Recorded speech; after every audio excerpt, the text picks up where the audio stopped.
Education के जितने भी आपके अभी तक के हिस्ट्री सेक्शन को मैंने कराया है, तो आप उसको जाके प्लेलिस्ट से देख लीजिएगा, ठीक है। क्योंकि आप लोग कमेंट करते तो मैं यहाँ पे ये वीडियो में ही आपको बोल देती हूँ कि हिस्ट्री जो है वो बीपीएससी के लिए काफ़ी इम्पॉर्टेंट है।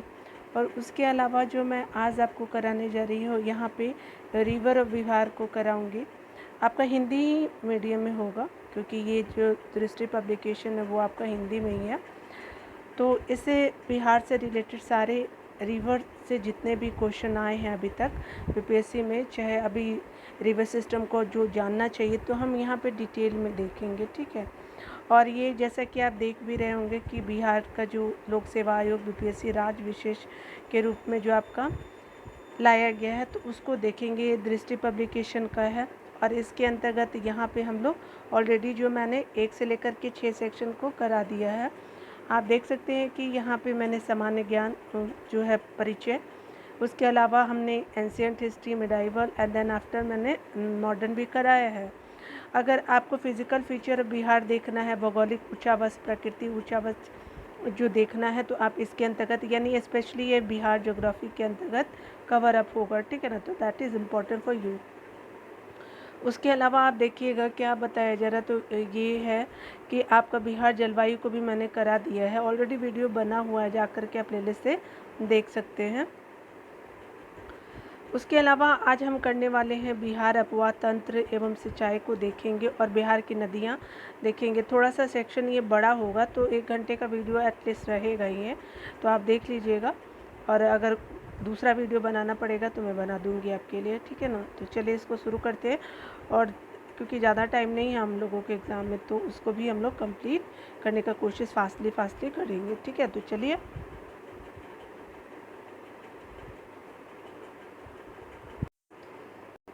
यहाँ देखिए, यहाँ का जो है आपका अध्याय 7 होगा और ये जो आपका बिहार का ड्रेनेज सिस्टम एंड इरिगेशन जो है, आप वाह तंत्र सिंचाई को देखेंगे, ठीक है। ऐसा नहीं है कि मैं इंग्लिश में बोल रही तो ये आपका इंग्लिश में होगा, ये हिंदी में ही है। और मैं प्रेफर करती हूँ हमेशा हिंदी में ही बात करना, तो आप जो है वो कंफर्टेबल होकर के आप वीडियो को देख भी सकते हैं।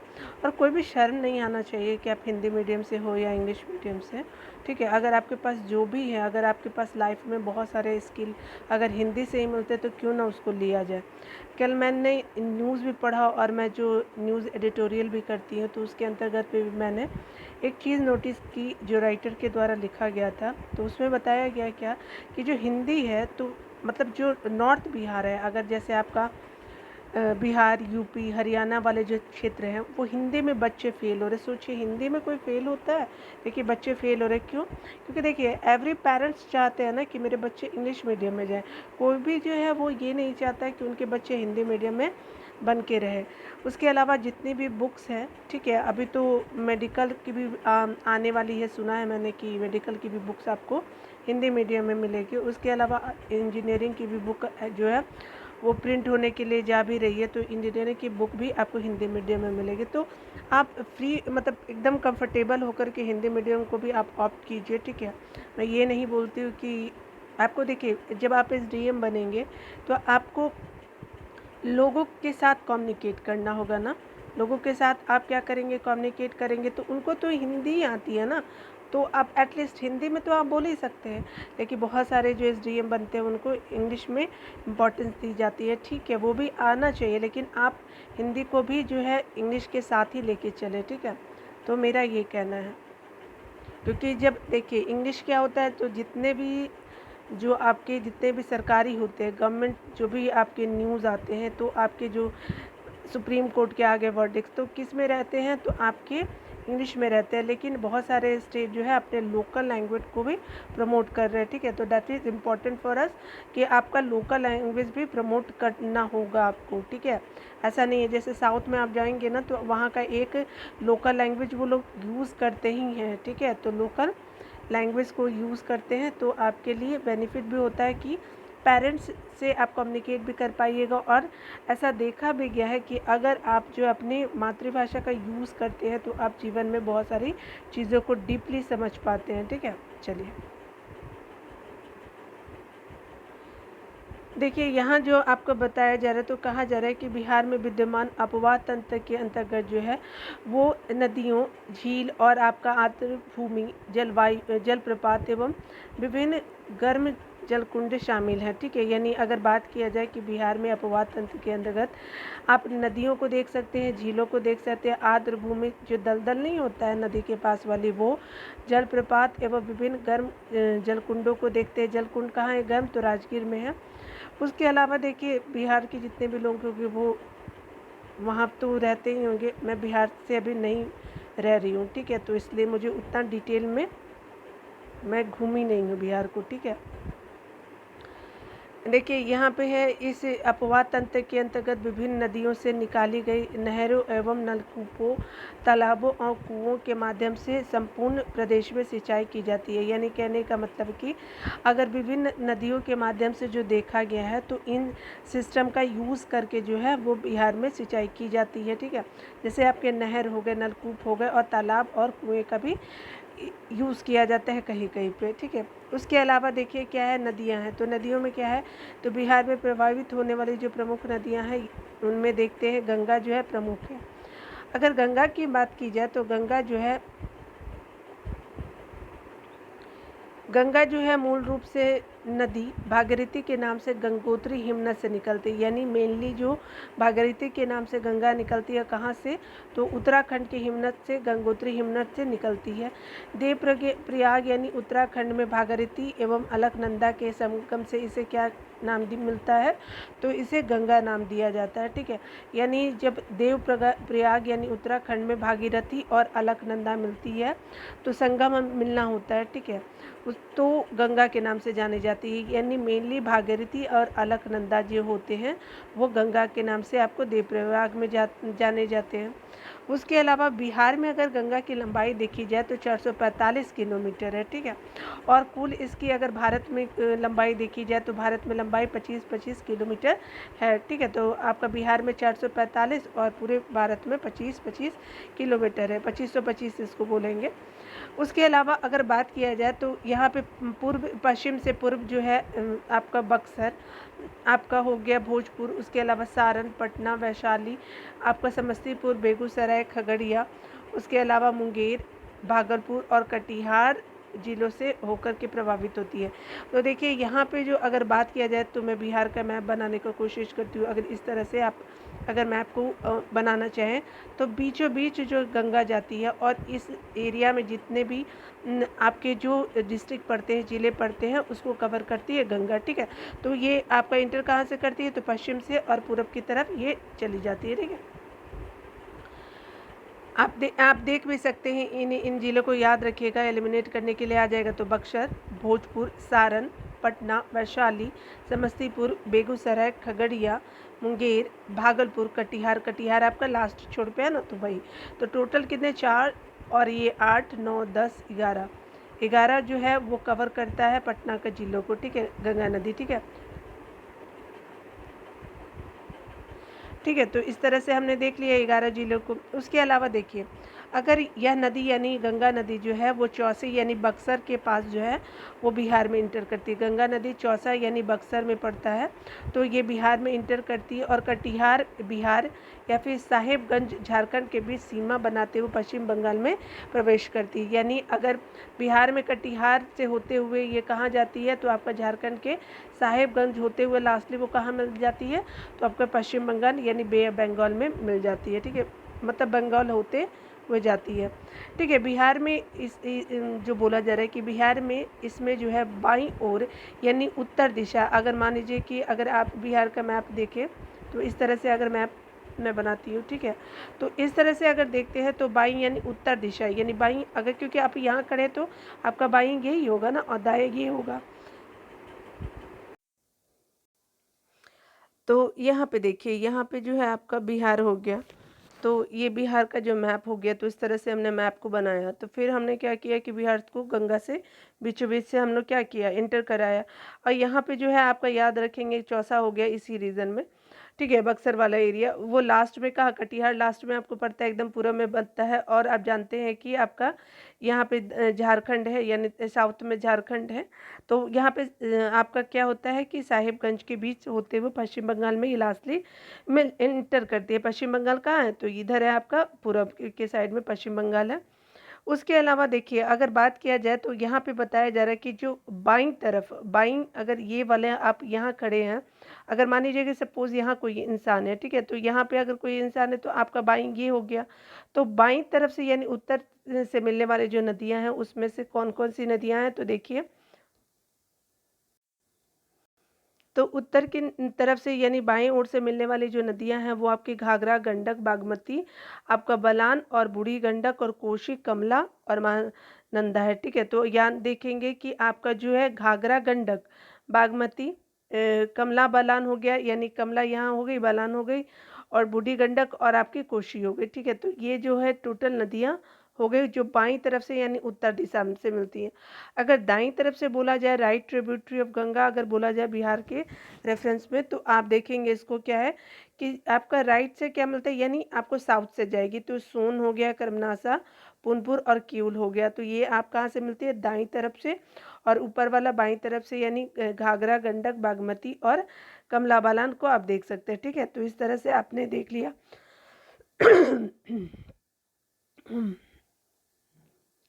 यहाँ पे बताया जा रहा है कि अगर घाघरा की बात की, जिसको सरयू नदी भी जानते हैं, तो इस नदी का उद्गम कहाँ? तो तिब्बत के पठार पर मानसरोवर झील के पास स्थित मापचोचुंग हिमनद ग्लेशियर से होता है। यानी मानसरोवर झील के पास जो है वो हिमनद का नाम क्या है? तो मापचोचुंग है, और तिब्बत के पठार से ये निकलती है। ठीक है, और कौन सी नदी है ये? तो आपकी घाघरा यानी सरयू नदी। ठीक है, यानी तिब्बत के पठार पर मानसरोवर झील के पास एक हिमनद है जिसका नाम क्या है? मापचोचुंग ग्लेशियर से निकलती है आपकी सरयू नदी यानी घाघरा नदी।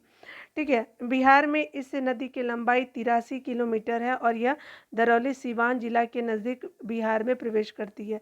तो दरौली में जो है वो प्रवेश कौन सी नदी करती है? तो घाघरा यानी सरयू करती है। टोटल लंबाई इसकी मेज़र की गई है तो घाघरा की 83 किलोमीटर है। उसी के अलावा आप देखिए कि यहाँ तो हमने देखा कि सीवान में हम लोग दरौली, और सारण में क्या है? रिविलगंज के पास ये गंगा में मिल जाती है। रिविलगंज हमारा कहाँ है? तो सारण में है, और आपका सिवान में दरौली हो गया। ठीक है, यहाँ पे देखिए अगला क्या बोला जा रहा है, तो कहा जा रहा है कि इस नदी को सरयू एवं तथा कर्णाली के नाम से भी जाना जाता है। यानी सरयू बोल लीजिए घाघरा को, फिर या कर्णाली बोल लीजिए, तो दोनों सेम होगा। यहाँ पे आगे बताया जा रहा है कि जो हमारी दाईं तरफ से जो नदी मिलती है, सोन के बारे में देखेंगे कि दाईं तरफ से जो नदी मिलती है यानी दक्षिण दिशा में मिलने वाली प्रमुख नदियाँ क्या है? तो इस नदी का उद्गम क्या है? तो अमरकंटक यानी मध्य प्रदेश से होता है। ठीक है, उसके अलावा यह क्या है कि यह रोहतास जिले से लेकर के बिहार में प्रवेश करती है। और सोन नदी कहाँ से जाती है? तो आपके रोहतास, तो आपका एकदम लास्ट में बिहार का मैप देखेंगे तो आपका कैमूर के जस्ट बगल में रोहतास है। तो आप देखेंगे कि ये इंटर करता है और पटना के समीप गंगा नदी में मिल जाती है। ठीक है, तो पटना के समीप जो है ये गंगा में नदी में रोहतास होते हुए ये मिल जाती है। ठीक है, कौन? तो सोन नदी। उसके अलावा आप आगे डिटेल में देखेंगे, इसमें बताया जा रहा है कि अगर बात की जाए तो सोन नदी की लंबाई जो है वो 202, बिहार में 202 किलोमीटर है, और आपका संपूर्ण लंबाई वहीं इसकी संपूर्ण लंबाई कितनी है? तो 784 किलोमीटर है। तो टोटल 784 आपका 202 जो है वो भी बिहार में देखने को मिलेगा। ठीक है, देखिए यहाँ पे बोला जा रहा है तो आपकी जो सोन की जो सहायक नदी है, गोपद हो गई, कन्हर हो गई, उसके अलावा उत्तरी कोयल हो गए, रिहंद जो है प्रमुख सहायक नदियाँ हैं। ठीक है, गोपद, कन्हर, उत्तरी कोयल एवं रिहंद जो है आपकी सोन की सहायक नदी है। तो गोपर, कमहर, कन्हर जिसको बोलते हैं, उत्तरी कोयल, और उत्तरी कोयल पे एक डैम भी बना है, आप याद रखिएगा। रिहंद भी जो है वो सोन की सहायक नदी है। ठीक है, टोटल लंबाई 202, और पूरा जो है आपका बिहार में 202 और टोटल 784। अगर बात किया जाए, यहाँ पे बताया जा रहा है कि अगर इस नदी पर जो है दक्षिण पश्चिम यानी दक्षिण पश्चिम बिहार की सबसे बड़ी सिंचाई परियोजना निर्मित है। यानी इस नदी पर जो है वो बिहार की, यानी इस नदी दक्षिण पश्चिम पर जो है वो बिहार की सबसे बड़ी सिंचाई परियोजना निर्मित है। किस पे? तो सोन नदी पे। अगर कोसी की बात की जाए तो देखिए ये तो जानते ही हैं कि यह नदी क्या है, अपना मार्ग बदलने के लिए कुख्यात है। इस नदी में क्या होता है कि प्रतिवर्ष आने वाले भीषण बाढ़ के कारण क्या होता है कि इसे बिहार का क्या कहते हैं तो शोक माना जाता है। इसको क्या बोलते हैं तो इसको बिहार का शोक मानते हैं।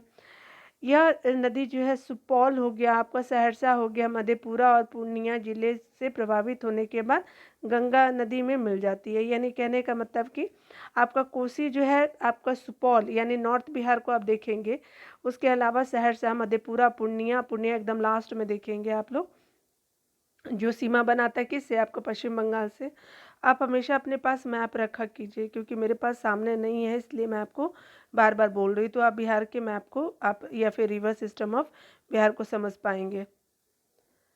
उसके अलावा देखिए क्या है, तो आपने ऊपर देखा कि ये जो जगह है वो गंगा में मिल जाती है। यानी कोशी लास्टली किस में मिलेगी, तो आप इन चारों जगह जिलों से देख करके लास्टली उसको गंगा में मिलना है। ठीक है, ऐसा भी बोला जाता है कि जितनी भी छोटी नदियां हैं लास्टली उनको कहाँ मिलना है, गंगा में मिलना है।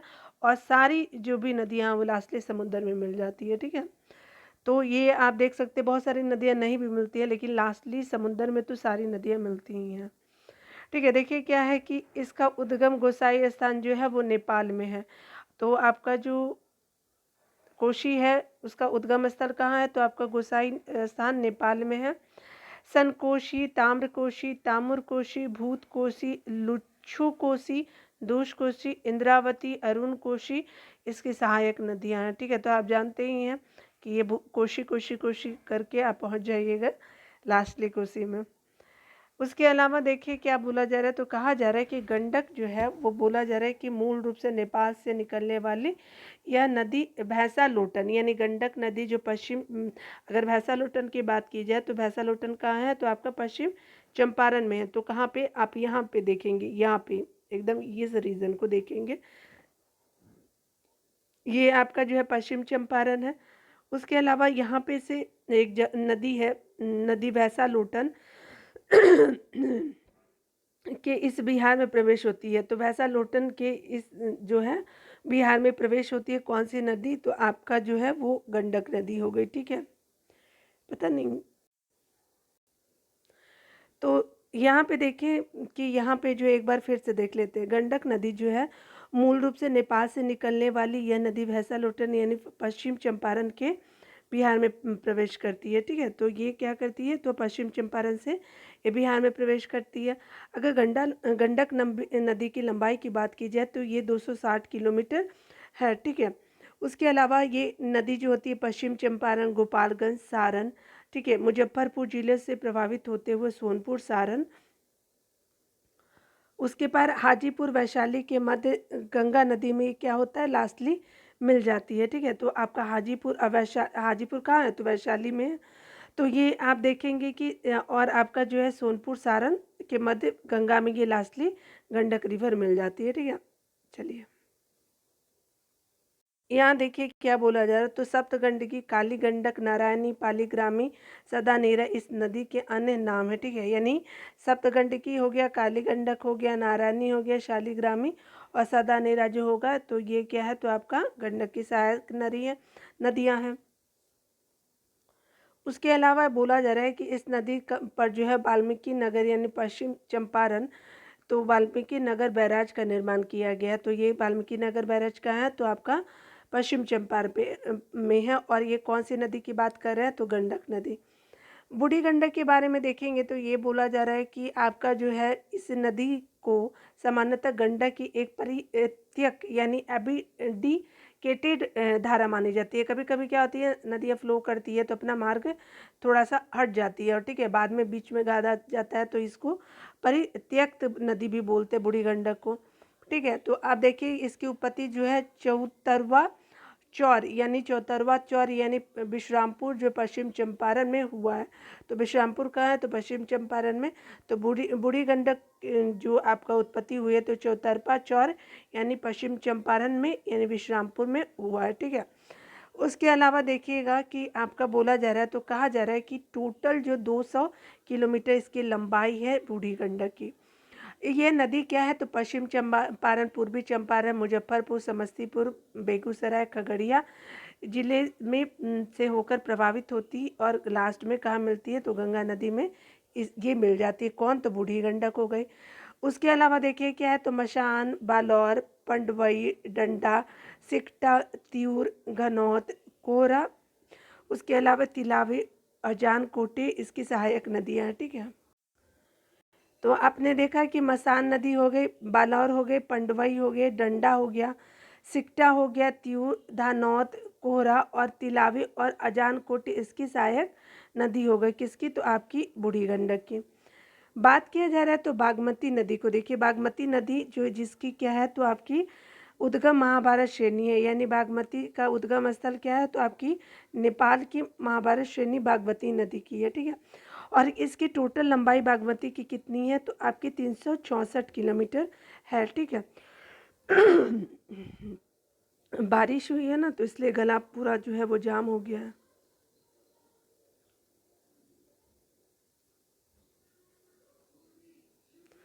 उसके अलावा देखिए यहाँ पे क्या बोला जा रहा है कि बागमती नदी यानी आपका सीतामढ़ी, उसके अलावा शिवहर, मुजफ्फरपुर, दरभंगा, समस्तीपुर और बेगूसराय नदियों से प्रभावित होती है। यानी कहने का मतलब कि बागमती नदी जो है वो आपकी सीतामढ़ी हो गई, शिवहर हो गया, आपका मुजफ्फरपुर, दरभंगा, समस्तीपुर और बेगूसराय जिले से प्रभावित होती है। कौन सी नदी, तो आपकी बागमती नदी। ठीक है, आप देखेंगे कि आपका ये सब उत्तरी बिहार की नदियाँ हो गई। ठीक है ना। उसके अलावा लाल बकेया, विष्णुमती, लखनदेई हो गई, उसके बाद अधवारा हो गया, सिपरी धार हो गया, कोला और चोटी बागमती इसकी सहायक नदी है। किसकी, तो आपकी बागमती की सहायक नदी। अगर बात किया जाए कमला नदी के बारे में, तो कमला नदी जो है उसका जो है आपका, अगर उद्गम स्थल की बात कीजिए तो नेपाल के महाभारत श्रेणी से कमला नदी निकलती है। और यह नदी क्या होती है, जयनगर यानी मधुबनी से होकर के बिहार में प्रवेश करती है। ठीक है, तो मधुबनी कहाँ है, तो आपके जयनगर कहाँ है, तो मधुबनी में है। ठीक है, और ये देखिए ये सब नॉर्थ बिहार की मैं बातें कर रही हूँ, ये नॉर्थ बिहार की नदियाँ हैं। ठीक है, यहाँ वाली जो आपके, ठीक है। उसके अलावा देखिए इसकी बिहार में जो इसकी लंबाई कितनी है, 120 किलोमीटर कमला की लंबाई है। उसके अलावा ये जो आपका ज़िले कवर करता है, ये नदी जहाँ प्रभावित होती है तो कहाँ है, तो दरभंगा, आपका मधुबनी, दरभंगा, सहरसा और खगड़िया है। उसके अलावा सोनी, ठोरी, भूतही, बलान इसकी सहायक नदियाँ हैं। ठीक है, यानी कहने का मतलब कि सोनी, ठोरी और भूतही, बलान जो है वो कमला की क्या है, सहायक नदी के नाम से जाना जाता है। ठीक है, उसके अलावा देखते हैं फल्गु नदी। तो ये क्या है, तो आपकी जो गया में फल्गु नदी है, तो देखिए ये मौसमी नदियाँ हैं। इसकी उत्पत्ति कहाँ से हुई है, तो छोटा नागपुर के पठार से हुई है और टोटल लंबाई फल्गु की देखी गई है तो आपके 235 किलोमीटर है। ठीक है, इस नदी को बोधगया के निकट मोहना नदी के मिलने के बाद ही मुख्तलिफ फल्गु की संज्ञा दी जाती है। यानी बोधगया के निकट एक मोहना नदी के मिलने के बाद जब मोहना नदी से ये मिल जाती है तो फल्गु की संज्ञा दी जाती है। निरंजना यानी नीलांजना इस नदी की प्रमुख धारा है। ठीक है, यानी नीलांजना जो है वो आप जो देखे होंगे गौतम बुद्ध जी का ज्ञान जो प्राप्ति हुई थी तो उससे इम्पोर्टेंट है। ठीक है, तो इसकी मुख्य धारा निरंजना के नाम से जानी जाती है। लोकायन इसकी आपकी सहायक नदी, किसकी, तो फल्गु की लोकायन सहायक नदी है। अगर बात किया जाए तो महानंदा को देखते हैं, तो महानंदा जो है वो आपका जो है तो ये उत्तर पूर्वी यानी किशनगंज, पूर्णिया और कटिहार में प्रवाहित होती है। यानी ये आपका एकदम आपका पूरब उत्तर पूर्व, यानी अगर ये आपका बिहार का मैप है तो उत्तर पूर्व से होते हुए आपका किशनगंज, पूर्णिया और कटिहार में प्रभावित होती है। ठीक है, प्रवाहित होती है, प्रभावित नहीं। उसके अलावा यहाँ पे महानंदा के बारे में क्या बोला जा रहा है, तो कहा जा रहा है कि यह नदी जो है कुछ स्थानों विशेषकर किशनगंज, पूर्णिया और आपका कटिहार के अंतर्गत बिहार और पश्चिम बंगाल की सीमा का निर्धारण करती है। ठीक है, महानंदा जो है तो ये कौन सी नदी, तो आपका विशेषकर किशनगंज, पूर्णिया और कटिहार के अंतर्गत बिहार एवं पश्चिम बंगाल की सीमा का निर्धारण करती है महानंदी नदी। ठीक है, तो इस तरह से आप देख लेंगे। उसके अलावा बताया जा रहा है क्या कि इस उद्गम जो इसका उद्गम होता है महानंदा का, तो हिमालय क्षेत्र के अंतर्गत पश्चिम बंगाल के दार्जिलिंग जिले में महादी राम पहाड़ी पर स्थित पागल झोरा जलप्रपात से होता है। तो पागल झोरा जो जलप्रपात से किसका उद्गम होता है, तो महानंदा का। ठीक है, तो याद रखेंगे। और पहाड़ी कौन सी है, तो महालदी राम जो है वो पहाड़ी है। आपका दार्जिलिंग जिला हो गया।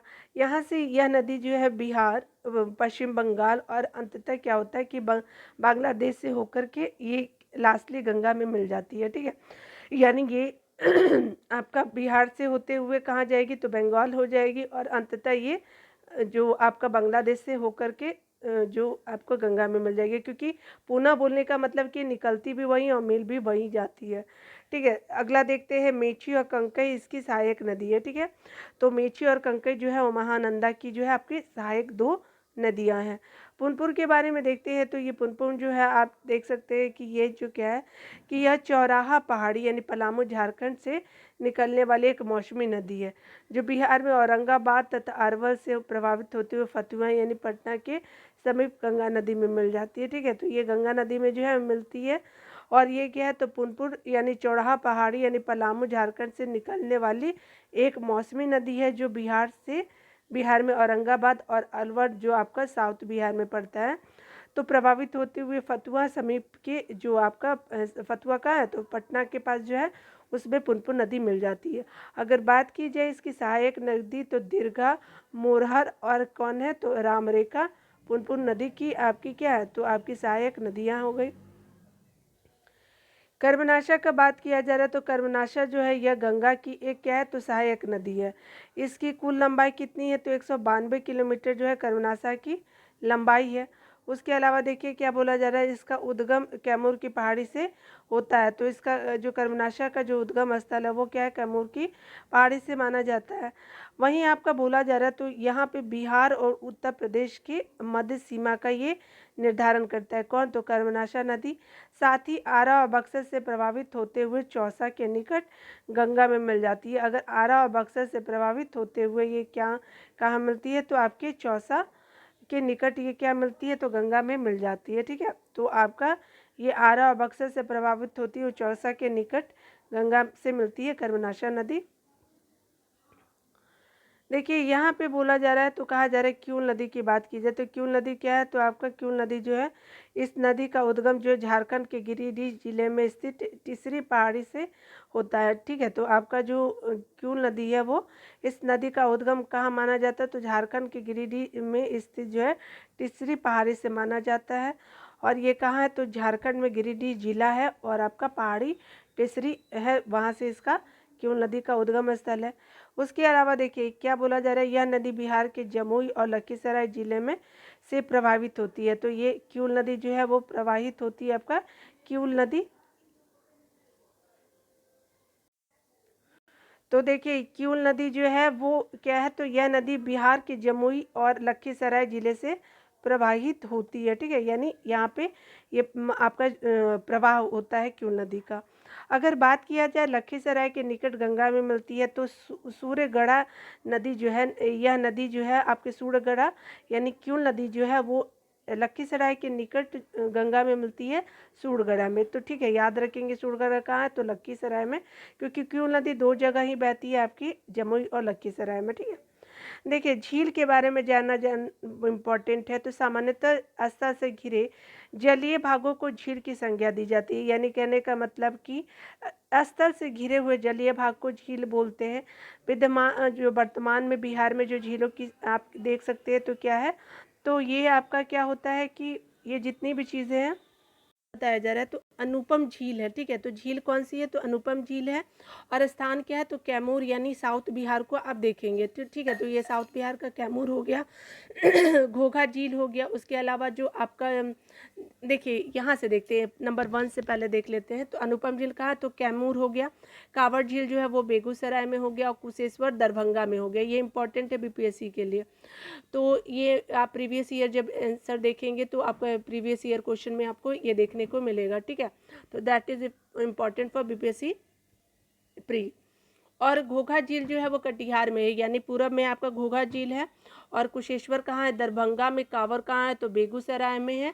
और आपका अनुपम कहाँ है? कैमूर में है, आपका साउथ बिहार में देखेंगे अनुपम झील को। उसके अलावा सिमरी बख्तियारपुर झील जो है वो सहरसा में है।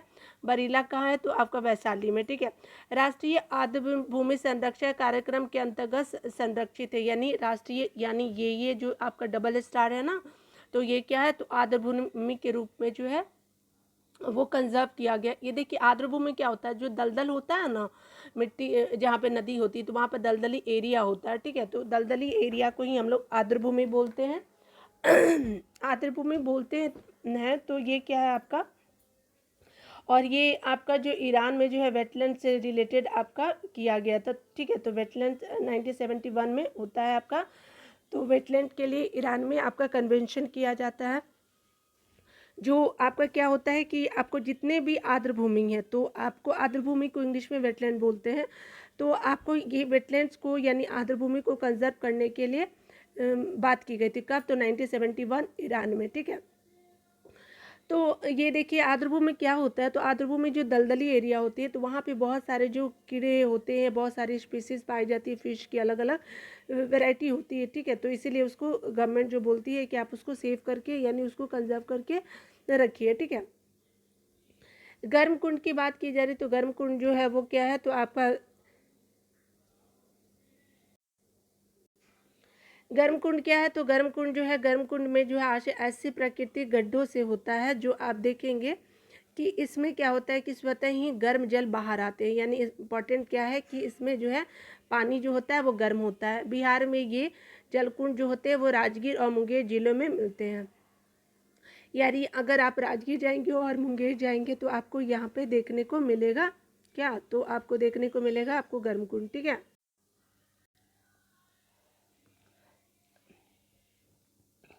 जैसे गर्म कुंड को देखेंगे कौन कहाँ किस आपके जिले में है बिहार के। तो सूर्यकुंड कहाँ है? तो सूर्यकुंड आपका हो गया राजगीर में। ठीक है, सप्तधारा कहाँ है? तो ये भी राजगीर में है। ब्रह्म कुंड भी राजगीर में है। गोमुख कुंड जो है राजगीर में है। आपका नानक कुंड भी राजगीर में है। ऋषि कुंड आपका मुंगेर में पड़ा।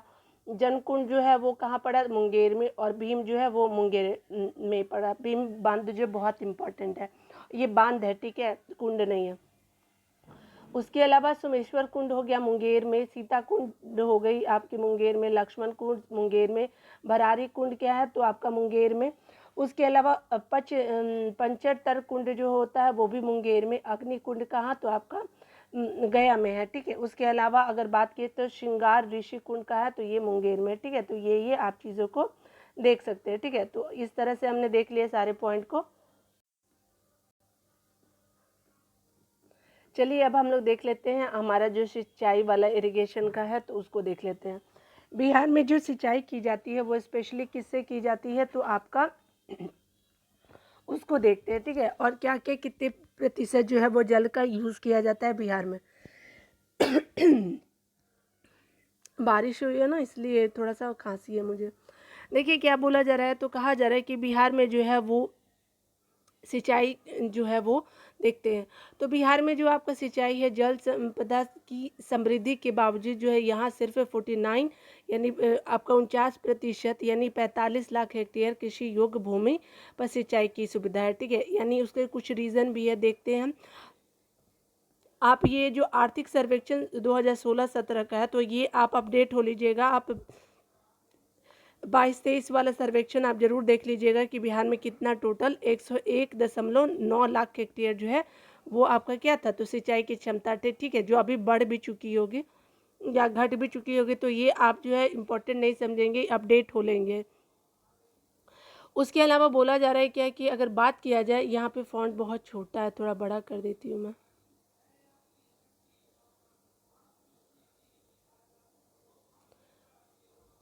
देखिए यहाँ पे अगला पॉइंट में क्या बोला जा रहा है, तो बिहार में जो है सिंचाई के साधन के रूप में नहरों एवं नलकूपों को महत्वपूर्ण स्थान प्राप्त है। तो क्या? तो आपके नहर और नलकूपों के लिए जो है वो स्थान जो है प्राप्त है सिंचाई के लिए। उसके अलावा अगर बात किया जाए तो बिहार में विद्युत चालित पंप का सबसे पहला प्रयोग जो है वो 1945 ईस्वी से 46 ईस्वी में किया जाता है। तो कहाँ, तो आपका सबसे पहले जो विद्युत चालित पंप का यूज़ किया गया। उसके अलावा कहाँ किया गया, तो आपका डेहरी सासाराम क्षेत्र में किया गया, ठीक है। उसके अलावा देखिए यहाँ पे क्या बताया जा रहा है कि आगे चलकर क्या होता है कि 1946 ईस्वी में बिहार शरीफ और बिहटा जो है इलाके में ही विद्युत चालित पंपों द्वारा सिंचाई आरंभ की गई। यानी आपको उसके बाद क्या होता है, बिहार शरीफ और बिहटा इलाकों में भी क्या किया गया, तो विद्युत चालित पंपों का सिंचाई आरंभ किया गया, ठीक है, द्वारा मतलब खेतों की सिंचाई की जाने लगी। अगर नहर की बात किया जाए तो बिहार के कुल कृषि योग्य भूमि का लगभग 27% जो है नहरों के लिए सिंचित है। यानी टोटल कितना है, तो 27%, ये इसके आसपास ही रहता है हमेशा। उसके अलावा अगर बात किया जाए तो यहाँ पे क्या बोला जा रहा है, तो कहा जा रहा है कि बिहार की जो है, आपको ध्यान देना है कि बिहार के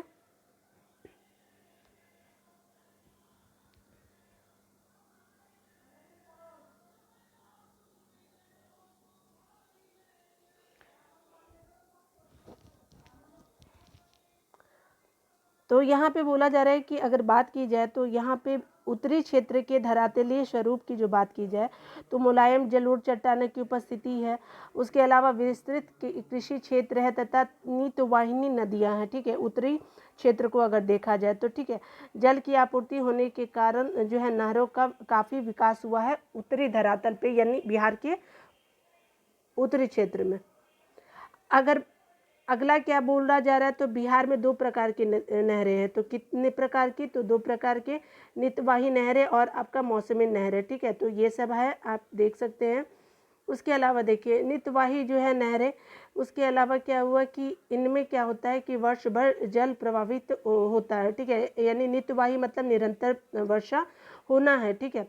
और उत्तरी बिहार के सभी नहरें जो होते हैं नितवाही नहरें के नाम से जानी जाती है। मौसमी नहरें की बात की जाए तो ये नहरें जो होती हैं नदियों से निकाली जाती हैं, ठीक है। ये नहरें क्या होती है कि नदियों से निकाली जाती है जिनमें बरसात के दिनों में जल प्रवाहित होता है, और ठीक है। तो ये आप देखेंगे कि नितवाही नहरें और मौसमी नहरें को देखेंगे, ठीक है। अगला यहाँ पे देख लेते हैं, यहाँ पे क्या बोला जा रहा है, तो यहाँ पे इम्पोर्टेंट है, एक लाइन में दिया हुआ। बिहार में मौसमी नहरों के द्वारा सिंचित भूमि का अधिकांश भाग दक्षिण मैदान में है। बिहार के दक्षिण में अगर नहरों से ज़्यादा सिंचाई किया जाता है। कुछ भाग जो है उत्तरी बिहार में देखने को मिलता है। तो अगर आप मेंस आंसर राइटिंग करेंगे तो इन सब चीज़ों को डालेंगे कि उत्तर में जो क्या होती है नितवाहिनी नदियाँ हैं, और नीचे जो है आपका दक्षिण बिहार में जो है आपका नहरों से सिंचाई की जाती है। उसी के अलावा देखिए क्या बोला, बिहार की प्रमुख नहरें हैं, तो क्या है, तो बिहार की प्रमुख नहरें जो हैं वो देखिए क्या है, तो सोन परियोजना हो गया बिहार में। तो इसके अंतर्गत क्या होता है कि बिहार की सबसे प्राचीन सोन नदी नहर का निर्माण सोन नदी पर 1873-74 में डेहरी नामक स्थान पर किया गया, ठीक है। तो सोन परियोजना जो है वो बिहार की सबसे पुरानी नहर का निर्माण जो है वो सोन नदी पे किया गया है, ठीक है। और ये कब हुआ, तो 1873 से 74 के बीच में हुआ, और कहाँ पे, तो डेहरी नामक स्थान पे हुआ, ठीक है। डेहरी अभी रांची में पड़ता है, झारखंड में।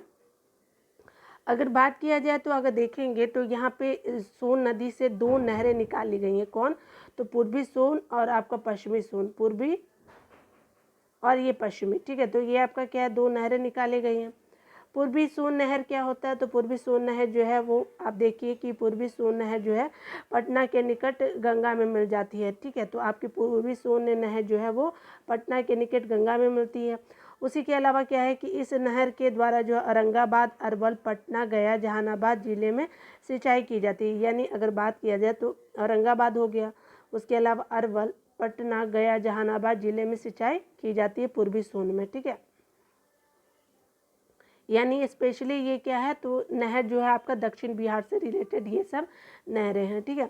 उसके अलावा देखिए पश्चिम सोन की बात की जा रही है, तो पश्चिम सोन जो है देखिए यहाँ पे कहा जा रहा है कि इस नहर की जो है सोन नदी के दक्षिण हिस्से से डेहरी ऑन सोन नामक स्थान से निकाला गया है, ठीक है। यानी पश्चिम सोन नहर जो है वो स्पेशली क्या है, तो आपका सोन नदी के दक्षिण हिस्से से डेहरी ऑन सोन नामक स्थान से निकाला गया है। पश्चिम सोन नहर की बात की जा रही है। और क्योंकि देखिए पश्चिम सोन नहर यानी ये भोजपुर बक्सर जिला कहाँ, तो आपके पश्चिम में पड़ता है, ठीक है, ऊपर में देखेंगे तो ठीक है। तो ये सब जो है आपका क्या है कि पश्चिम सोन नहर से इनमें सिंचाई की जाती है। त्रिवेणी नहर को देखेंगे तो त्रिवेणी नहर देखिए क्या है, तो त्रिवेणी नहर जो है गंडक नदी से पश्चिम चंपारण जिले के त्रिवेणी नामक स्थान से निकाली गई। ठीक है, यानी त्रिवेणी नहर जो है वो आपका क्या है कि गंडक नदी से पश्चिम चंपारण जिले के त्रिवेणी नामक स्थान से निकाली गई। तो आपका पश्चिम चंपारण में त्रिवेणी क्या है, एक जगह है, तो वहीं से त्रिवेणी नहर जो निकाली गई किस नदी से, तो गंडक नदी से। यहाँ पे बोला जा रहा है कि इस नहर का जो है, इस नहर का निर्माण पश्चिम चंपारण जिले में सिंचाई की व्यवस्था करने हेतु किया गया था। ठीक है, तो इस नहर का निर्माण जो है वो आपका क्या है, तो आपका स्पेशली क्या है, तो इस नहर का निर्माण यानी त्रिवेणी नहर का निर्माण जो है पश्चिम चंपारण जिले में आपका किस लिए किया गया, तो आपका पश्चिम जिले में सिंचाई की व्यवस्था के लिए किया गया था त्रिवेणी नहर का। ठीक है, ढाका और तेउर नहर की बात जब की जाती है तो ये नहरें क्या होता है कि चंपारण जिले में स्थित है और ये गंडक नदी की सहायक नदी ललवकिया, बाप रे ऐसा नाम इन लोगों का है, प्रोनाउंस करने में ही मतलब हालत ख़राब हो जाता है कभी कभी तो। ठीक है, बट नाम भी लोकल लोगों के द्वारा ही रखा गया है। देखिए क्या है, तो यहाँ ढाका और त्यूर नहरों के बारे में देखते हैं। ये नहर चंपारण जिले में, ढाका और त्यूर नहर जो है चंपारण जिले में है। ये गंडक नदी की सहायक नदी ललवकिया है तथा त्यूर नदी से निकाली गई है। ठीक है, उसके अलावा देखिए क्या बोला, तो कमला नहर है, तो कमला नहर जो है यह नहर क्या है, तो दरभंगा जिले में कमला नदी से निकाली गई है। उसके अलावा बोला जा रहा है इस नहर के द्वारा जो है मधुबनी क्षेत्र में जो है वो सिंचाई की जाती है। कहाँ, तो कमला नहर में।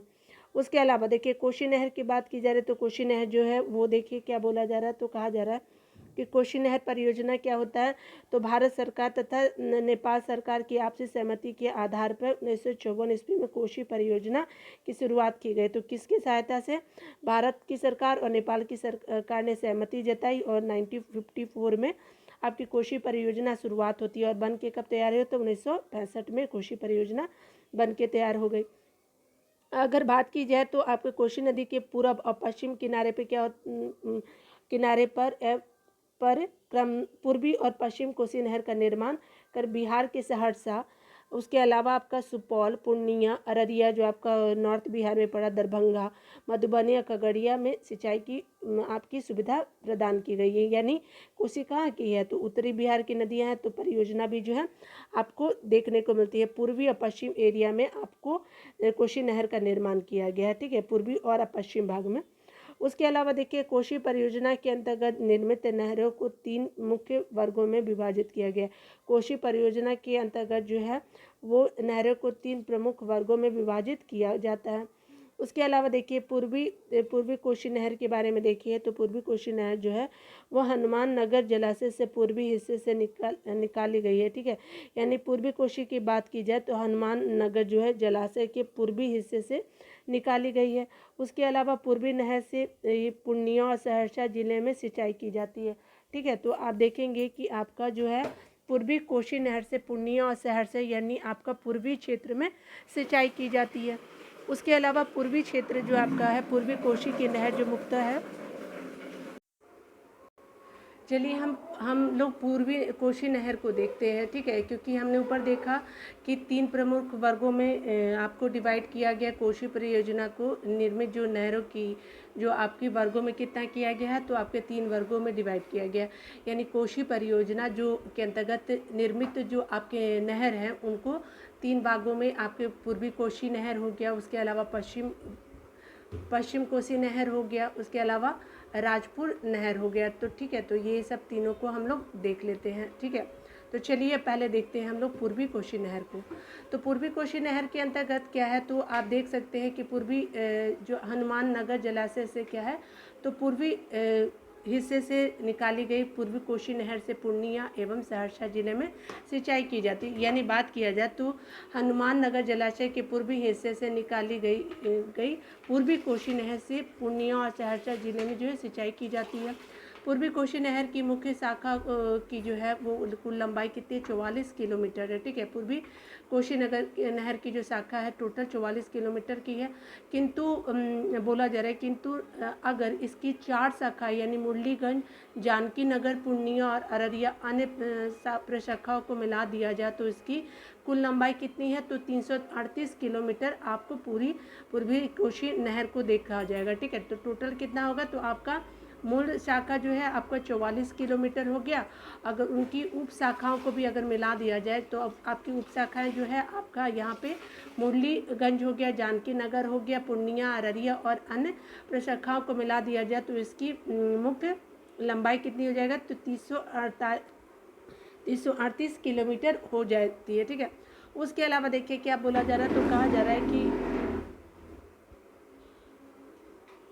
इसके अंतर्गत क्या बोला जा रहा है, तो कहा जा रहा है कि पश्चिमी कोसी की बात की जा रही है। तो पश्चिमी कोसी जो है वो आपका स्पेशली क्या है, तो ये आपका कहाँ है, तो आपका हनुमान नगर जलाशय के पश्चिम भाग से निकाली गई है। ठीक है, उसके अलावा क्या है, तो ये पश्चिम कोशी नहर की लंबाई 115 किलोमीटर है। ठीक है, यानी हनुमान नगर जलाशय से पश्चिम भाग से निकाली गई है पूर्वी कोशी नहर, और पश्चिम कोशी नहर की लंबाई कितनी है, तो आपकी 115 किलोमीटर है। उसके अलावा देखिए क्या बोला जा रहा है, तो कहा जा रहा है इस नहर के द्वारा जो है दरभंगा, बेगूसराय, दरभंगा यानी उत्तरी बिहार को देखेंगे आप, क्या बोला जा रहा है, तो दरभंगा, बेगूसराय, मधुबनी, समस्तीपुर और सुपौल जिले में सिंचाई की जाती है। ठीक है, अगला क्या बोला जाए, तो राजपुर नहर के बारे में बात किया जा रहा है। तो राजपुर नहर जो है वो हनुमान नगर जलाशय के पूर्वी किनारे से निकाली गई है, यानी हनुमान नगर जलाशय के पूर्वी किनारे से राजपुर नहर निकाली गई है। और ऊपर वाला कहाँ था, ये पश्चिम कोसी जो है हनुमान नगर के पश्चिम भाग से, और राजपुर कहाँ, तो ये पूर्वी भाग से निकाली गई है हनुमान नगर जलाशय की। इस शहर का विस्तार जो है पूर्वी कोशी नहर एवं पूर्वी बाढ़ तटबंध के बीच में विस्तृत है। यानी कहने का मतलब कि अगर आप देखें तो यहाँ पे बोला जा रहा है कि इस नहर का विस्तार जो पूर्वी कोशी नहर और पूर्वी बाढ़ तटबंध के बीच में विस्तृत है। उसके अलावा देखिए क्या बोला जा रहा है, राजपुर नहर की शाखा जो है आपका, राजपुर नहर की शाखा क्या है, तो आपका राजपुर हो गए। उसके अलावा देखिए 4 उप शाखा नहर मधेपुरा, गम्हरा हो गया। उसके अलावा सहरसा और सुपौल। तो यहाँ पे क्या है, तो आपका राजपुर नहर की शाखा जो है राजपुर तथा 4 उप शाखा जो हो गई आपकी मधेपुरा, गम्हरिया और आपका सहरसा और सुपौल स्थित है। ठीक है,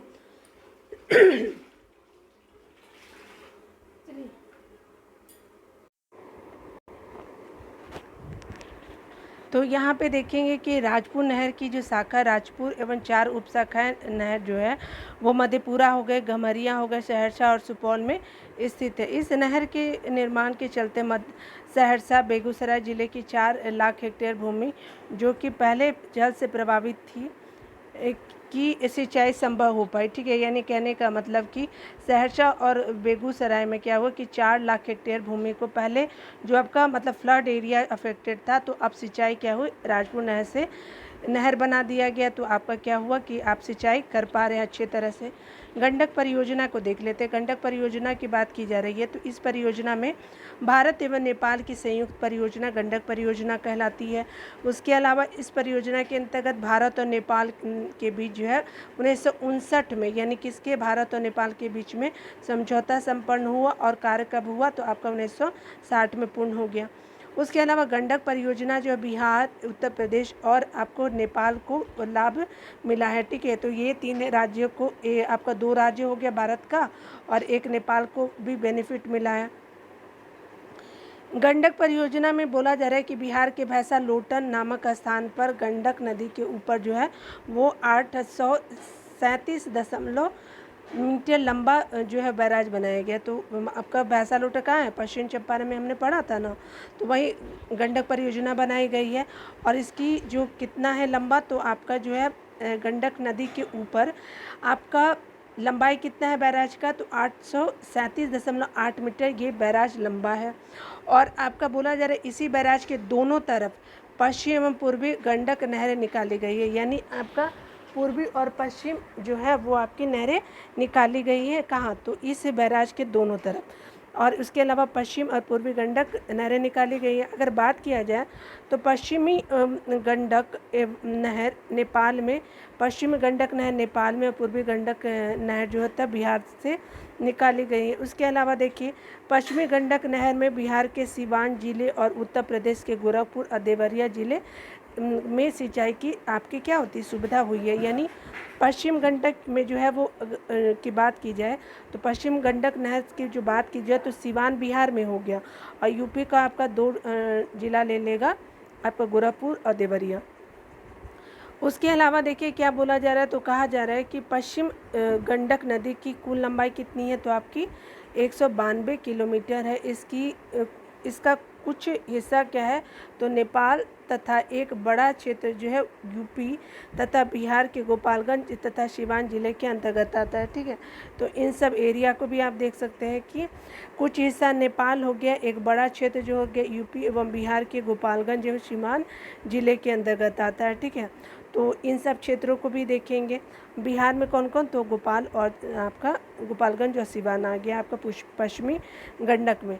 नलकूप कुआं को देख लेते हैं, तो यहाँ पे क्या बोला जा रहा है, तो कहा जा रहा है कि बिहार के मैदानी भागों में अगर बात की जाए तो सिंचाई के साधन के रूप में कुआं एवं नलकूप का प्रयोग किया जाता है। यानी नलकूप और कुआं का प्रयोग कहाँ किया जाता है, तो बिहार के मैदानी भागों में किया जाता है। सिंचाई के साधन क्या है, तो आपके कुआं नलकूप है। उसके अलावा देखिए बिहार के मैदानी भूभाग की संरचना अति मुलायम, साथ ही जलस्तर ऊपर रहने के कारण क्या होता है, कुओं का निर्माण करना आसान है। ठीक है, यानी कहने का मतलब कि मैदानी भूभाग की संरचना अति क्या है, तो आपका मुलायम है, जलस्तर ऊपर होने के कारण क्या हो रहा है कि कुआं का निर्माण करना आसान होते जा रहा है। इसलिए यहाँ क्या होता है कि कुओं की बहुतायत संख्या देखने को मिलती है। कहाँ पे, तो आप इन एरिया में देखेंगे। ठीक है, मैदानी भागों में। उसके अलावा बोला जा रहा है कि बिहार के चंपारण, दरभंगा, उत्तरी बिहार को देखेंगे। ठीक है, उसके अलावा जो है सहरसा, पूर्णिया, गया आपका साउथ बिहार हो गया, पूर्व में पूर्णिया हो गया, नालंदा आपका पटना, भोजपुर, बक्सर, ये पश्चिम वाला हो गया। ठीक है, तो विद्युत चालित नलकूप का क्या किया जाता है, प्रयोग सिंचाई के लिए किया जाता है। ठीक है, उसके अलावा देखिए यहाँ पे बताया जा रहा है कि तालाब एवं आपका क्या है, अन्य साधन की बात की जा रही है। तो आपका जो तालाब एवं अन्य साधन जो है सिवान, भागलपुर, सहरसा, मुजफ्फरपुर, गया आदि जिलों में तालाब द्वारा सिंचाई की जाती है। ठीक है, बिहार में कुल सिंचाई भूमि का लगभग 11% तालाब के द्वारा सिंचित है। ठीक है, तालाब के अलावा क्या है, तो आहर तथा लाइन के रूप में सिंचाई की जाती है। यानी आपका तालाब के अलावा आहर या फिर पाइन के द्वारा भी सिंचाई की जाती है इन क्षेत्रों में। ठीक है, बिहार में जो बात किया जा रहा है। उसके अलावा जो है आप गया, नवादा, जमुई, बांका जिले में आहर एवं पाइन के द्वारा भी आपको सिंचाई की जाती है। ठीक है, तो आप इन सब चीज़ों को देख सकते हैं। यहाँ पे बिहार में जल मैनेजमेंट को देखेंगे कि जल किस तरह से वाटर मैनेजमेंट किया जाता है। तो देखिए यहाँ पे जो बोला जा रहा है, तो बिहार में जल संसाधन के मुख्य स्रोत जो है वो 2 है।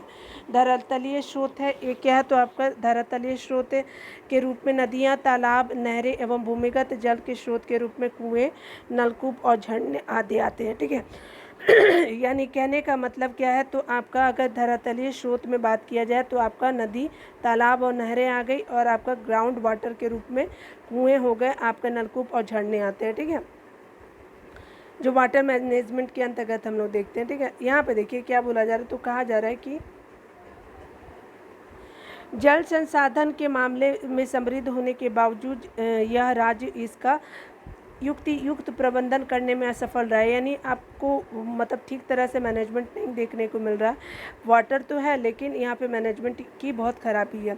इसका प्रमुख कारण क्या है, तो गरीबी और अशिक्षा की स्थिति के कारण जल संरक्षण तथा इसके सुव्यवस्था उपयोग हेतु तकनीकी एवं वैज्ञानिक जानकारी नहीं है। यानी कहने का मतलब कि ना तो टेक्नोलॉजी या नहीं साइंटिफिक इतना नॉलेज है कि वाटर को मैनेज करके रखा जा सके। तो that is the problem of Bihar बाढ़ मतलब वाटर मैनेजमेंट का, ठीक है। उसके अलावा देखिए क्या है कि आरंभिक समय में ऐसी मान्यता थी कि भूमिगत जल कभी न कभी समाप्त होने वाला प्राकृतिक स्रोत है, किंतु औद्योगिक आपका कभी ना समाप्त है, यानी कहने का मतलब कि ग्राउंड वाटर जो भूमिगत जल है वो कभी ख़त्म नहीं होगा। लेकिन अभी देखा जा रहा है कि जो आपका औद्योगिकरण, शहरीकरण, ये शहरी बसाना, आपका जनसंख्या में भी वृद्धि हो रहा है, उसके अलावा उच्च उत्पादक क्षमता वाली फसलों की खेती के कारण भूमिगत जल पर दबाव बढ़ा है, जिसके कारण क्या हो रहा है, तो भूमिगत जल के स्रोत भी सूखते जा रहे हैं। उसके अलावा देखिए क्या है, तो इसके कारण गर्मी के दिनों में पेयजल की गंभीर समस्या उत्पन्न हो रही है, यानी ड्यूरिंग समर सीजन जो है वो आपको स्कार्सिटी यानी पेयजल की कमी आपको देखने को मिलती है। साथ ही जो आप देखेंगे कि औद्योगिक कार्यों पर भी इसका क्या आता है कि आपका नकारात्मक प्रभाव पड़ता है, ठीक है। तो ये इम्पोर्टेंट है। देखिए यहाँ पे क्या बोला जा रहा है, तो कहा जा रहा है कि बरसात के मौसम में उत्तर बिहार में आने वाली बाढ़ और नदियों के मार्ग परिवर्तन के कारण क्या होता है कि हजारों एकड़ भूमि दलदल और चौर में तब्दील हो गई है, ठीक है। साथ ही नहरों, तालाबों, कुओं की अनियमित सफाई, उसके अलावा नलकूपों के निर्माण की प्रक्रिया खर्चीली होने के कारण क्या हो रहा है, तो धरातलीय जल के स्रोत का भी उचित प्रबंधन नहीं हो पा रहा है। तो ये सब आप देख सकते हैं। दूसरी तरफ क्या है, तो दूसरी तरफ मानसूनी जलवायु के प्रदेश में अवस्थिति के कारण इस राज्य को मानसून की अनिश्चितता के कारण कभी बाढ़ तो कभी सूखे की स्थिति का सामना करना पड़ता है, ठीक है। दूसरी तरफ अगर देखा जाए तो मानसूनी जलवायु के प्रदेश में अवस्थिति के कारण इस राज्य को मानसून की अनिश्चितताओं के कारण क्या हो रहा है, तो आपको बाढ़ में भी कमी देखने को मिल रहा है और सूखा क्या हो रहा है, कभी कभी बाढ़ हो जा रहा है, कभी कभी देखने को ज़्यादा बारिश हो रहा है तो बाढ़, अगर बारिश नहीं हो रहा है तो सूखा पड़ जा रहा है। इस तरह से ये आपका मीनिंग हुआ। इसके नज़र में आपका देखिए क्या बोला जा रहा है, तो इन परिस्थितियों के मद्देनजर बिहार में उचित जल प्रबंधन की आवश्यकता है, ठीक है। इसके लिए कई स्तरों पर कार्य किए जा रहे हैं। उसके अलावा जो एकीकृत जल प्रबंधन के माध्यम से कम सिंचाई सुविधा वाले क्षेत्रों को सिंचित किया जा रहा है। इस प्रक्रिया को अपनाने से अतिरिक्त जल की बर्बादी को रोका जा सकता है तथा जल संचय कर भूमिगत जल के स्तर को भी बढ़ाया जा सकेगा, ठीक है। अगर बात किया जाए बाढ़ प्रभावित क्षेत्रों में बाढ़ के जल का जो रुख मोड़ करके इसे नदी के दोनों किनारों पर बहुसंख्यक कुएं का निर्माण कर संरक्षित किया जा सकता है। यानी क्या कीजिए कि बाढ़ प्रभावित क्षेत्रों में क्या कीजिए कि जल का रुख मोड़ दीजिए, पानी का जो फ्लो है उसको क्या कर दीजिए, मोड़ दीजिए, और लास्ट में क्या कर दीजिए, दोनों किनारों पे क्या है, तो आप बहुत सारे कुएं का निर्माण कर सकते हैं। आपका देखिए जल राज्य में मानसूनी वर्षा की अनिश्चित मतलब आपका जो इरेगुलरिटी अनिश्चितता से निजात पाने हेतु इस मौसम में क्या होता है, रिसाव वाले कुंडों का निर्माण किया जाना चाहिए ताकि वर्षा का पानी पुनः जो है वृष कर भूमि के अंदर सफलतापूर्वक क्या हो सके, तो आपका पानी अंदर जा सके वर्षा का, जिससे वार्म स्तर यानी जल स्तर क्या है, तो आपका बढ़ सकता है। देखिए क्या होता है ना कि जल स्तर कम होने का एक और रीज़न है। देखिए पहले क्या होता था कि मिट्टी की आपकी ज़मीन होती थी, ठीक है, तो आपका बारिश आया तो पानी नीचे चला गया, लेकिन सारे जगह को जो है ना वो अभी सीमेंटेड कर दिया गया, तो पानी जाए तो जाए कहाँ, तो ये लास्टली का नाले में वगैरह में मिल जाते हैं, तो इसकी वजह से भी होता है, तो जल स्तर में कमी देखी गई है, ठीक है। जल के अवैज्ञानिक और अनियंत्रित उपयोग को प्रतिबंधित करने हेतु जो है वो सुरक्षात्मक उपाय करना एवं गैर सरकारी संगठनों की मदद लेकर के लोगों से जल संरक्षण हेतु क्या करना है, आपको चेतना जगाना और जल प्रबंधन हेतु वैज्ञानिक अनुसंधान को बढ़ावा देना जरूरी है। साथ ही बोला जा रहा है कि बिहार जो आपका साथ ही हिमालय से निकलने वाली नदियों के जल को बेकार चले जाने से रोकने हेतु नदियों को आपस में जोड़कर क्या कर उनके जल को सुरक्षित किया जा सकता है, ठीक है। इससे क्या होगा कि अपर्याप्त सिंचाई वाले क्षेत्र को लाभ मिलेगा, ठीक है। उत्तर बिहार में जो आने वाली नदियां बाढ़ की समस्या से निजात पाने हेतु नेपाल के साथ समग्र वार्ता कर आपका क्या बांध निर्माण की योजना को क्या है धरातल पर लाने की आवश्यकता है। यानी कहने का मतलब कि बाढ़ की समस्या से निजात के लिए आपको क्या करना चाहिए, तो आपको आपको नेपाल के साथ क्या करना चाहिए, वार्ता करना चाहिए, बांध निर्माण से रिलेटेड जो बनाने की योजना है, और जिससे क्या हो कि वाटर को आप क्या कर सकते हैं, तो कंजर्व करके या मैनेज करके आप रख सकते हैं। ठीक है, तो ये वाला देख लेते हैं पूरा। यहाँ पे क्या बोला जा रहा है, तो साथ ही बोला जा रहा है कि दक्षिण बिहार की नदियों पर भी बांध का निर्माण समय की मांग है। एक रिपोर्ट के अनुसार बताया गया है कि अभी बिहार में कम से कम 65 जो बृहद और मध्यम परियोजनाएं हैं। ठीक है, अनेक लघु परियोजनाओं के निर्माण की संभावना मजबूत है, मौजूद भी है, ताकि राज्य में जो है उपलब्ध जल स्रोतों को सुरक्षित रखा जा सके तथा इसका उपयोग जो है घरेलू कृषि एवं औद्योगिक कार्यों में किया जा सके। ठीक है, उसके अलावा आगे आपको क्या बोला जा रहा है कि बिहार में उचित जल प्रबंधन को सुनिश्चित करने के लिए राज्य की नदियों को एक दूसरे के साथ जोड़ने का विचार चल रहा है। ठीक है, यानी जितनी भी बहुत सारी नदियां हैं उनको क्या किया जाए, तो आपको ज्वाइन कर दिया जाए। ठीक है, इसके तहत क्या हो रहा है, तो बूढ़ी गंडक को नून नदी से, कोसी को गंगा से, बागमती को बूढ़ी गंडक से, और आपका मेची को कोसी से, मेची कोसी परियोजना भी चली है। उसके अलावा देखिए क्या बोला जा रहा है, तो कहा जा रहा है कि इस प्रस्ताव की सफलतापूर्वक कार्यान्वित होने से राज्य में काफ़ी हद तक जल की समस्या का निदान हो सकेगा तथा कृषि एवं औद्योगिक विकास की गति मिलेगी। ठीक है, यहाँ पे बताया जा रहा है कि बिहार के उत्तरी भाग में जल जमाव भी एक जटिल समस्या है, यानी आपका जल जो जम जाता है उत्तर बिहार में, तो ये भी बहुत बड़ी समस्या है। ये इसका कारण क्या है कि गंडक कोसी पश्चिम कोसी के कमान क्षेत्र को की लगभग 8 लाख हेक्टेयर भूमि बेकार पड़ी रहती है। ठीक है, यानी इन भूमि को देखेंगे तो 8 लाख जो भूमि आपको बेकार देखने को मिलेगी। हालांकि जल जमाव की इस समस्या के निदान में के लिए जो राज्य में कई परियोजना शुरू की गई है, किंतु अभी भी इस दिशा में काफ़ी कुछ किया जाना बाकी है। इस तरह क्या है, जल के प्रभावी नियंत्रण एवं प्रबंधन हेतु सरकारी, व्यक्तिगत और सामुदायिक स्तर पर प्रयास की आवश्यकता है। यानी आप वाटर को मतलब एक प्रभावी नियंत्रण और मैनेजमेंट करने के लिए आपको सरकारी, व्यक्तिगत और सामुदायिक स्तर पर प्रयास करने की आवश्यकता है, ताकि इस समस्या से क्या किया जा सके, निजात पाकर राज्य के विकास की दौड़ में सभी राज्यों से समक्ष बिहार को भी खड़ा किया जाए, मतलब इक्वल हो सके बिहार अन्य राज्यों के। ठीक है, तो ये जो है आपका परियोजना हम लोग कल देखेंगे। ठीक है, तो ये ऑलरेडी बहुत लंबा वीडियो हो गया है, 1 घंटे से ऊपर का हो जाएगा। तो आपका वीडियो देखने के लिए बहुत बहुत थैंक यू। मिलते हैं अगले वीडियो में, तब तक के लिए खुद का ख्याल रखिए और अच्छे से रहें और पढ़ते रहें। Take care.